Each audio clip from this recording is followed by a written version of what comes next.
Welcome back. This is CNN. A deadly case of alleged espionage. An Iranian nuclear scientist accused of spying for the United States has been executed. And now the blame game over his death spilling into the race for the White House. Donald Trump and a number of his fellow Republicans, they are slamming Hillary Clinton, saying that as Secretary of State, she received messages mentioning his name specifically on her personal email server. And so now Trump is blasting Hillary Clinton with this tweet. Quote, many people are saying that the Iranians killed the scientist who helped the U.S. because of Hillary Clinton's hacked emails. Our chief national security correspondent is following this story for us. And so, yes, Jim, we know his name popped up in those emails. But as far as any kind of connection, between his death and Secretary Clinton, is there anything? Short answer is no. It just doesn't match up with the facts. A few things. One, her public comments on this topic were very similar to the email. So there was nothing secret revealed, in effect, in those emails that wasn't already in the public sphere. That's one point. Second of all, this scientist was alive at the point that these emails were released, through a FOIA request.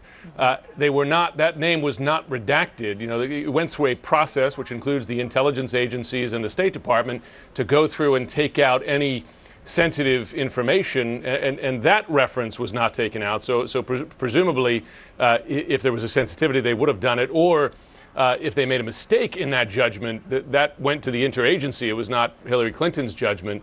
And finally, just for the record, this scientist was warned by U.S. officials before he chose to return to Iran that his life might be in danger. So there are some factual issues with the emails themselves, but also with the timeline of how this played out. On the other hand, and this is a fair point, Brooke, what it does get to is that in these emails, when you're a Secretary of State, there are often sensitive topics that come up, and this is another sensitive topic. The causality that Trump tries to establish here just doesn't match up with the facts, but it does speak to the larger issue that you want these kinds of discussions to be protected in any way that they can. Right. What about this, Jim? What about Iran's former president? He wrote a letter to President Obama about this ruling, allowing families of people killed in attacks linked to Iran to collect damages from the country's, several $billion dollars in frozen assets. What do you know about that letter? Would the country be responsible for paying then this family you're talking about?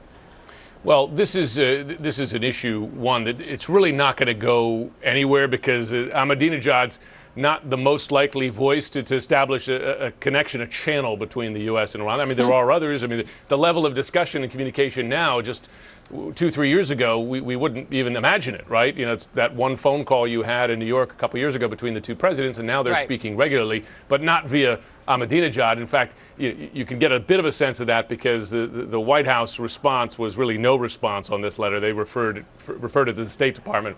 I think that gives you a sense of how seriously they're taking that personal appeal. Okay. Jim Sciutto, thank you so much on both of those points. Thank you. Just ahead, I want to show you a picture. See the man in the spotlight, the mustache, the red hat behind Hillary Clinton at her rally in Florida. That is the father of the Orlando nightclub shooter. Why was he at her rally? And did the Clinton campaign even know he was there? Plus,